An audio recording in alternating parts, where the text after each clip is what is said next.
Herkese salam. Bugün sizlərə təqdim edilən 3 fən birlikdə ümumi suallardan ibarət olan sınağın izahını bölüşmək istəyirəm. Vaxt itirmədən başlayaq. Vicdanlı müəllim söz birləşməsinin aslı tərəfinin fonetik xüsusiyyətləri ilə bağlı səhvi göstərək. İlk olaraq bu məqamlarda nə etməliyik? Verilən birləşməni tələffüz etməliyik. Vicdanlı müəllim. Bəli, bildiyimiz kimi müəllim sözü də olduğu kimi tələffüz olunmalıdır. Aslı tərəf istəyirsə sadəcə bura baxmalıyıq və səhvi istəyirsə razılaşmadığımız cavabı götürməliyik. Bu sualda variantımız olacaq D variantı. Görək niyə səhvdir? 4 cingiltili bir kar samit işlənmişdi. Gördüyünüz kimi vicdanlı sözündə heç bir kar samit yoxdur. Variantımız D variantı. Digər variantlara baxaq. Ahəng qanununu incə, qapalı, dodaqlanmayan sait pozur. Görək vicdanlı sözündə hansı saitə görə ahəng qanunu pozulur? Deməli, i saitinə görə. Çünki a ilə I uyğundur, hər ikisi qalındır. I incədir, qapalıdır və dodaqlanmayandır. Həqiqətən də doğrudur bu fikir. Qarşılığı olmayan 2 cingiltili samit var. Bəli, fikir versəz 2 ədəd n samiti var ki, onların qarşılığı yoxdur. Yazılış ilə deyiliş arasında 2 fərqli məqam var. Bəli, həm C, J-ya keçir, həm də deməli burada dəyişiklik var. Əla, bu da doğrudur. 3 hecadan ibarətdir. 3 sait varsa əlbəttə ki 3 heca var. Bu da doğrudur. Variantımız olacaq D variantı. Sual 2 ilə davam edək. Nəzərinizə çatdırım ki, bu 20 suallı sınavda 3 mövzu özün göstərəcək. Sadəcə fonetika deyil, leksikada var, söz yaradıcılığı var. Təsadüfdən ilk ikisi fonetik təhlil olmağına baxmayaraq 3 mövzudan ibarətdir. Dayanacaqdakı qız birləşməsinin aslı tərəfi istəyir. Yenə də tələffüz edək. Dayanacaqdakı qız da olduğu kimi qalsın. Aslı tərəf istəyir, sadəcə 1-ə baxırıq. Səhvi istəyirsə yenə də razılaşmadığımızı götürməliyik. Variantımız Y variantı. Bax, deyir ki 6 cingiltili bir kar samit var. Elə buradan yola çıxaq. 1 yox, 2 ədəd kar samit var. Deməli, razılaşmadığın, uyğun gəlməyən, yəni səhv olan olduğu Y variantı. Digərlərinin doğruluğunu isbat eləyək. Qalın saitlərin ahəngi gözlənilmişdir, doğrudur. Yazılış ilə deyiliş arasında bir fərqli məqam var, bəli. Kar qarşılığı olmayan cingiltili samit işlənmişdir. Bəli, məsələn, burada n səsi var ki, onun kar qarşılığı yoxdur və o cingiltili samit sayılır. 6 hecadan ibarətdir, bəli, ərinməyin, hamısını sayın. 1, 2, 3, 4, 5, 6. Nə qədər sait varsa o qədər də heca var prinsipinə əsasən.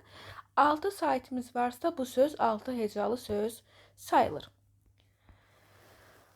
Sual 3-lə davam edək. Hər iki amonim tayının işləndiyi cümləni tapaq. Baxaq, elə bil ki, bu tip suallar qəbulda daha çox sevilir. Elə bil ki, hansısa variantı tapmalısan və o variantda amonim sözlərin elə hər iki məna tayı birbaşa işlənmiş olsun. Cavabımız B variantı. Hər kəsin bildiyi tut sözü amonim sayılır. Tut isim kimi, yəni meyvə məzmununda, məsələn, tut ağacı, alma ağacı məzmununda tut meyvədir və bu məqamda isim sayılır. Bir də var ki, həqiqətdə nəyisə tutmağı bacarasan. Məsələn, burada fikir ver, ağacın budağından tutublar. Deməli, cavabımız B variantı. Əgər burada yazılsaydı ki, xəbər tutmaq, soraq tutmaq, o tut meyvəsi ilə amonim olmazdı. Çünki biz xəbəri gerçək olaraq tuta bilmirik deyə bu əksinə belə deyək də çox mənalı, məcazi mənalı olardı. Amma əlbəttə ki, ağacın budağını tutmaqla tut ağacının tutu bir-biri ilə qarşılıqda amonim sayılır. Onun susuzluqdan dili qurulmuşdu. Burada bir-biri ilə amonim sayılan bir şey yoxdur. Onun imtahan nəticəsi gözlədiyindən çox oldu. Burada da elə məqam yoxdur. Yayda həyətdə uşaqlar top oynayırdılar. Burada da yoxdur. Ən sevdiyi qolbağı yolu keçəndə düşmüşdü. Baxın, bəzi müdavimlər burada çaşdıra bilər ki, məsələn, Y-də yol sözü, D-də top sözü, nə bilim, C-də nəticə sözü, A-da dil sözü axı var. Olsun da bizə lazımdır ki, iki mənasının ikisi də eyni zamanda bir cümlə daxilində işlənsin. Ona görə variant B variantı. Sual 4-dən davam edək. Xəbəri frazeoloji birləşmə ilə ifadə olunmuş cümləni seçək. Deməli, xəbərimiz olsun frazem. Cavabımız Y variantı. Kef kökələ bilməz. Uşaq kökələ bilər. Valideynim kökələ bilər. Amma bizim kefimiz kökələ bilməz həqiqətdə. Ona görə cavabımız olacaq Y variantı.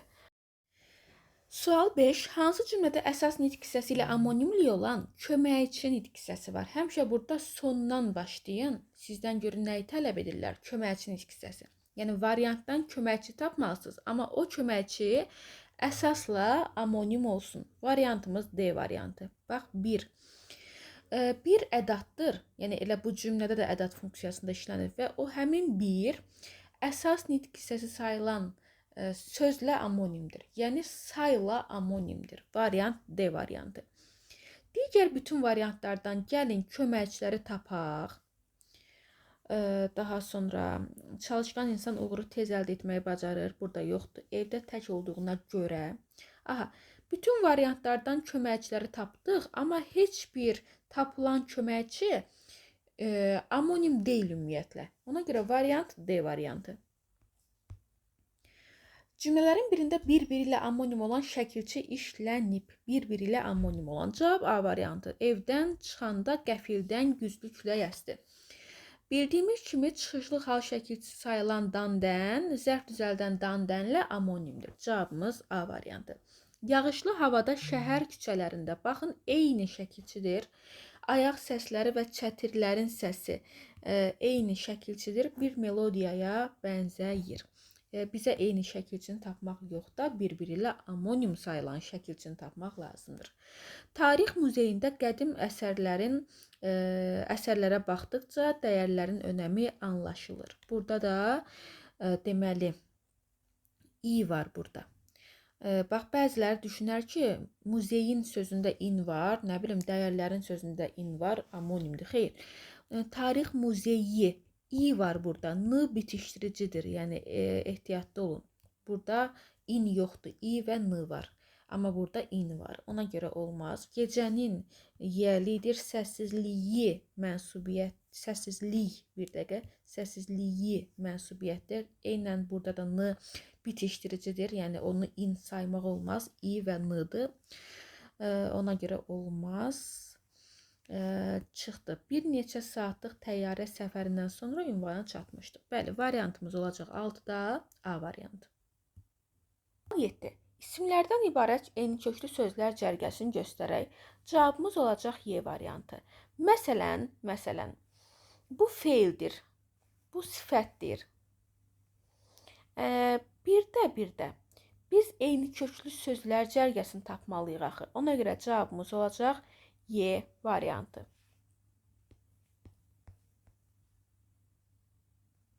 Uyğunluğu müəyyən eləyək. Həm frazeoloji birləşmə, həm də sərbəst. Bu o deməkdir ki, ifadəyə baxacağım. Bu ifadə həm həqiqi ifadə olsun, həm də məcazi. Birə onu yazmalıyam. Amonim frazeoloji birləşmədir və antonimi var. İkiyə də onu yazmalıyam ki, bir ifadəyə, buna belə izah vermişdik də, bir ifadədən əl çəkmirik. Həmin ifadədən 2 dənə məcazi tapmalıyıq. Bir məcazi ilə yetinməməliyik. Amonim frazeoloji birləşmə o deməkdir. Baxaq, cavabımız burada olacaq C variantı. Birə qoyaq A-nı, C-ni və D-ni. Gəlin yoxlayaq. Yola düşmək. Baxın, bu yola düşmək görək həm həqiqi, həm də məcazi olarmı? Bəli. Top yola düşdü həqiqi, anam yola düşdü məcazi. Əla. Başa vurmaq. Görək, başa vurmaq həm həqiqi, həm məcazi ola bilərmi? Bəli, məsələn, başa vurmaq qaxıncı eləmək var. Hətta başa vurmağın ikinci məcazisi də var, bitirmək mənasında. Olsun, bunlar onun sabit birləşmə olduğunu ortaya qoyur. Bir də var ki, məsələn, körpə uşaq telefonu başa vurdu. Yəni, kiminsə başına vurdu. Bu da onun həqiqi olmağının isbatıdır. Gözü açılmaq. Məsələn, fərasətli mənasında filan kəsin artıq gözü açılıb, yaxşını pisdən ayırır bu mənada. Bu məcazidir, yəni sabitdir. Bir də var ki, səhər saat 10-dur, uşağın gözü açıldı. Yəni yuxudan oyandı.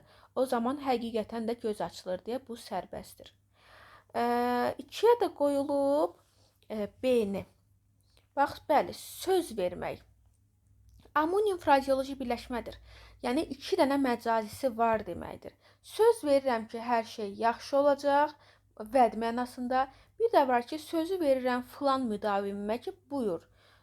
Bu sualı cavab izah elə. Əla, amonimliyini tapdıq. Bəs antonimi nədir? Antonimin odur ki, məsələn, üstündən atmaq. Vəd vermirəm də artıq boynuma götürmürəm. Üstümdən atıram hansısa bir ifadə mənasında. Cavabımız olacaq burada 8-ci sualda C variantı. 9. Cümlələrin birində bir-biri ilə amonim olan köməkçi nitq hissəsi işlənmişdir. Bir-biri ilə amonim olan köməkçi nitq hissəsi. Bəli, variantımız olacaq A variantı. Görək niyə A variantıdır. Da. Sadalama məzmunu olan da'lar, dəyələr bağlayıcıdır. Ən sonda gələn da'lar, dəyələr ədatdır. Bax, artıq 3-cü sual tipidir ki, siz bunu işləyirsiniz. Çünki qəbulda bayaq da demişdim, ən sevilən sual tipidir. Bir-biri ilə amonimdir. Bəli, bağlayıcı sayılan da'lar, dəyələr, ədat sayılan da'lar, dəyələrlə amonim hesab olunur. Variantımız olacaq A variantı. Bax, kimi burada eyni funksiyadadır da, yəni əvəzlidir. Başqa 3-ün köməkçidir, amma heç nə ilə amonim ola bilməz. Yəni onun tayı bərabəri yoxdur. Y variantı ümumiyyətlə uyğun gəlmir. B variantında da tərəf sözü razıyam amonim ola bilər, amma burada onun digər amonim tayı yoxdur. Sözlərin yazılış ilə deyilişi arasındakı fərqli məqamların sayına əsasən ardıcıllığı müəyyən eləyək. Variantımız C variantıdır, amma görək niyə. Təbiət tələffüzü bu formadadır. Bir fərqli məqam var. Əla. Dəfələrlə. 2 fərqli məqam var. Kainatnan. Uzanma bildiyimiz kimi fərqli məqam sayılmır. Y gəldi. Bir fərqli məqam. N2, N3. 3 fərqli məqam var. İndi 4 fərqli məqamlı söz tapmalısan. Səbir, siz, nən. Əla. 4 dənə fərqli məqam var. Cavabımız C variantı. Xoşa gəlməz, fərqli məqam yoxdur. Yadda saxla. Z-nı s-ya keçirə bilmərik. Addımlamaq. Bir fərqli məqam. Davranışda fərqli məqam yoxdur. Ehtiyatın hissəsində fərqlilik yoxdur demişik ki, ehtimal, ehtiyat, ehtiyac, t ilə başlayan sözlər tələffüzünü dəyişmir. Ehtiyatnan. Bu sözdə də 2 fərqli məqam var. Biz nə axtarırıq? Biz 4 fərqli məqam axtarırıq. Cavabımız oldu C variantı. Sual 11-dən davam edək. Tərkibindəki hər iki sözün tələffüzündə samitlərin öz qarşılığına keçdiyi birləşməni göstər. Məsələn, B hərfi P səsinə keçsin, D hərfi T səsinə, yəni öz qarşılığına keçsin. Variantımız olacaq C variantı. Görək niyə? İsti olacaq isti, bax öz qarşılığı oldu. Kabab olacaq kabab. Bitdi, getdi. Cavabımız oldu 11-də C variantı. Bax, məsələn, tarazdıq. Burada l-d-ya keçir də. Burada öz qarşılığı deyil ki. Və yaxud da qorunması n-m-ya keçir də. Öz qarşılığı deyil ki. Hazırlıq q-x-ya keçir. Bu da qarşılıq deyil. Hazırlıq l-r-ya keçir. Bu da qarşılıq sayılmır. Psixoloji o-a-ya keçir. Bu da qarşılıq sayılmır. Razıyam iqtisadidə k olur, qarşılıqdır. Amma birlik sözünə baxın, birlik.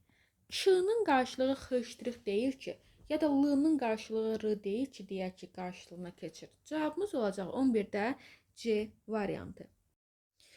Sual 12. Hansı cümlədə həm də sərbəst söz birləşməsi kimi işlənən frazeoloji birləşmə var? Yəni biz hansısa variantdan frazeoloji birləşmə tapmalıyıq və həmin o frazeoloji birləşmə başqa bir cümlədə, başqa bir nümunə kimi həqiqidə ola bilər. Bəli, yola düşmək. Baxın, usta maşını təmir edəndə maşın yola düşür. Bu məcazidir. Amma top əlimdən yola düşdü desəm, o həqiqi ola bilər. Cavabımız B variantı. Ürək yanmaq məcazidir, həqiqisi olmur. Bax, D-ya fikir ver. Valideynlərin nə qədər əsəbiləşsə də uşaq oyuncağı qardaşının başına vurmağa davam elədi. Bu onsuz da bu cümlədə oyuncağı başa vurmaq həqiqidir. Biz məhz verilən variantlarda frazem axtarmalıyıq birincisi. Ona görə D olmaz. Günün əvvəlində baş verən hadisələr onun keyfini pozub. Keyfini pozmaq həmişə frazemdir, həqiqisi ola bilməz deyə Y-ni çıxartdıq. Üz vermək də, başa düşmək də bizə uyğun gəlmir bu şərtdə. Çünki həm sabit, həm də sərbəst mövqeyi olmalıdır həmin ifadənin. 13. Sifətlərdən ibarət eyniköklü sözlər cərgəsini müəyyən eləyin. Variantımız Y variantıdır. Görünüş isimdir, sözləş feildir, çalış feildir, düşmən isimdir. Cavabımız olacaq Y variantı. Yağlı, yağsız, yağdakı. Bilərəkdən məhz eyniköklü sözləri fikir versəz, asan versiyaları qoyulub ki, elə siz bu qaydanı kimlər ki bilmir, ən azı ismi, sifəti fərqləndirməyi bacarırıq deyə. Yəni onunla çıxdaş eləməklə hələ ki, kim ki bu mövzuya hakim deyil, onlar cavabı tapsınlar.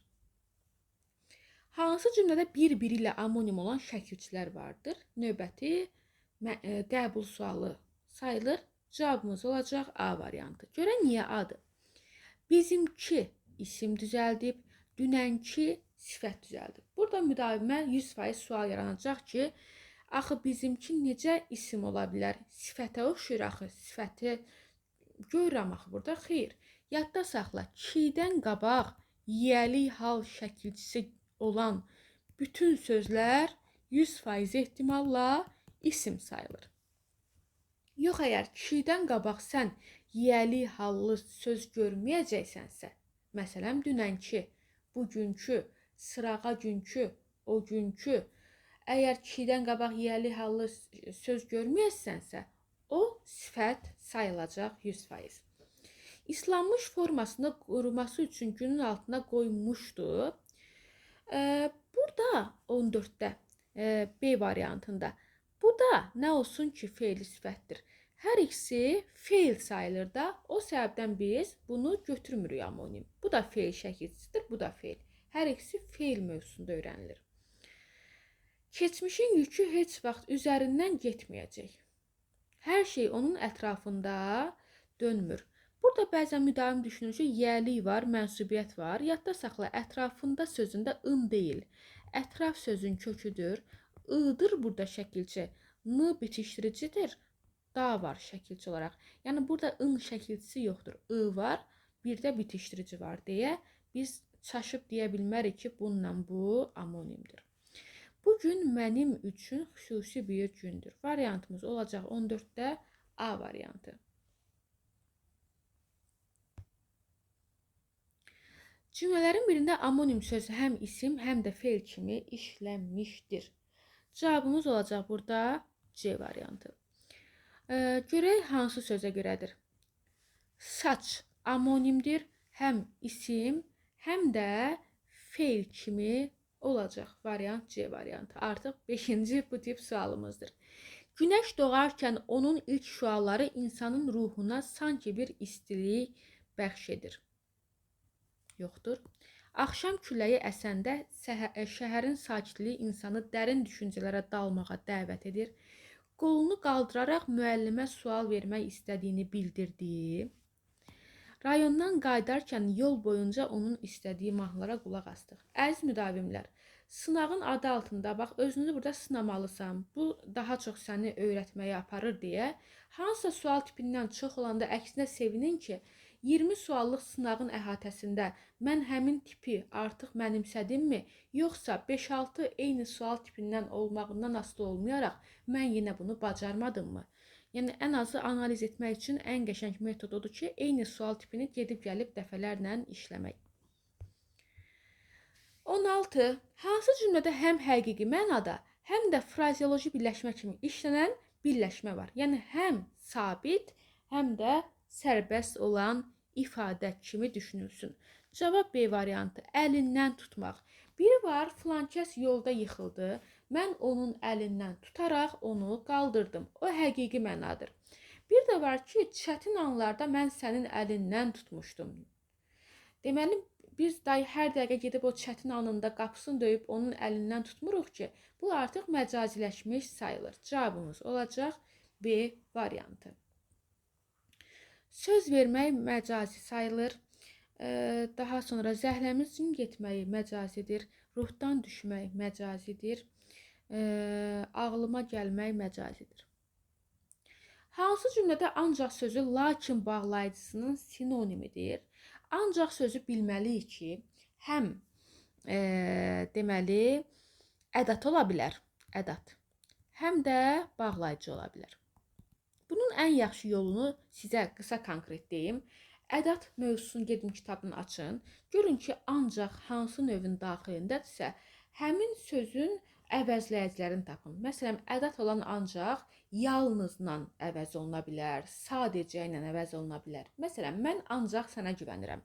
Deyəsən ki, mən yalnız sənə güvənirəm. Mən sadəcə sənə güvənirəm. Bunları bir-biri ilə əvəz eləyə bildiyin məqamlarda ancaq sözünə ədat deyirsən. Bir də var ki, bağlayıcı mövzusunu açırsan, orada gedib görürsən ki, ancaq sözünün yanına qoyublar amma, lakin. Bu tipləri də artıq bir-biri ilə əvəz edirsənsə cümlə daxilində. Məsələn, mən zəif oxuyurdum, ancaq bəxtim gətirdi ən qəşəng nəticəni topladım. Bunu artıq sən amma ilə, lakinlə əvəz edə bilirsən. Deməli, ancaq sözünü yalnız sözü ilə əvəz eləyəndə ədat, lakin sözü ilə əvəz eləyəndə bağlayıcı olur. Ona görə cavabımız olacaq 17-də D variantı. Kitab maraqlıdır, ancaq bəzi hissələr mənə qaranlıq qaldı. Bax, digərlərində hamısında deməli ədat funksiyasındadır. Bəndlərin birindəki sinonim sözlər digərləri ilə eyni nitq hissəsinə aid deyil. Variantımız olacaq C variantı. Bəzən bir insanı daha yaxşı anlamaq üçün onun dediyi hər bir sözü dərk etməyə çalışmaq lazımdır. Bəli, burada anlamaq var, dərk etmək var. Bunlar hələ ki saxlayıram feildilər. Getdik. Hündür dağların uca zirvəsinə dırmaşmaq üçün mütləq hazır olmaq lazımdır. Bunlar sifət. Gözəl musiqilər dinləmək həmişə məndə qəşəng emosiyalar yaradır. Bu da nədir? Sifət. Bağda güllü bitkilərin yanında çiçəkli dekorasiyalar göz oxşayır. Bu da sifət. Qəmli musiqi notları dinləyiciləri kədərli düşüncələrə aparır. Sifət. Maraqlı sual imiş. Hamısı bütün variantlardakı sinonimlər sifət, C-də isə feildir. Hansı cümlədə yalnız bir sözün tərkibində iki leksik şəkilçi işlənmişdir? Yenilikçi fikirlər müasir dövrün tələblərinə uyğun gəlir. Zəif qərarlar aşağı nəticələrə səbəb olur. Şən atmosfer tədbirə rəngarəng hava qatır. Mübahisə etmək əvəzinə müzakirə aparmaq lazımdır. Sakit gecələr düşüncələri tənzimləməyə kömək edir. Variantımız 19-da olsun A variantı. Tələffüzündə birləşmələrin ikinci tərəfindəki sözlərinin hər ikisi də kar samitlə başlayıb, kar samitlə bitir. Cavabımız olsun nə? Soyumaq, S və X, tökülmək, T və X iştirik. Cavab D variantı. Məsələn, minməkdə M cingiltilidir, qaçırmaqda Q cingiltilidir, götürməkdə C cingiltilidir. Arzuda A ümumiyyətlə samit deyil. Variantımız oldu 20-də D variantı. Belə əziz müdavimlər, ümid edirəm ki, 3 mövzunu əhatə edəcək bu sualları səhvsiz işləməyi bacardınız. Kimlər ki, əgər bacarmadı, amma izahlarla başa düşdü, o daha çox uğura imza atır ki, yəni elə sınağın daxilində daha çox məlumatı, materialı əldə etmiş oldu. Yenə də hələ ki gec deyil, ilin başlanğıcındasınız. Hələ ki bir neçə ay üzərindən özünüzə müddət ayırmaqla bu mövzuları daha sağlam şəkildə mənimsəyə bilərsiniz. O səbəbdən də Kimin hansı hissələrdə sıxıntısı varsa, gec olmadan mütləq şəkildə qruplarda bizlərə müraciət etsin və vaxtında problemlərin üzərinə düşüb o problemləri düzəltməyə çalışsın. İzahımız yararlıdırsa, bu tip izahların il ərzində gəlməyini istəyirsinizsə, mütləq şəkildə izahımızı bəyənin, rəy bölməsinə də öz dəyərli fikirlərinizi bizlərlə paylaşmağı unutmayın. Sizlərin hər bir rəyi bizlər üçün motivasiyadır ki, il boyu sizlərə artıqlaması ilə sınaqlar, izahları ilə birlikdə işlədək, paylaşaq. Sağ olun, növbəti izahlarda görüşmək ümidi ilə özünüzə yaxşı baxın.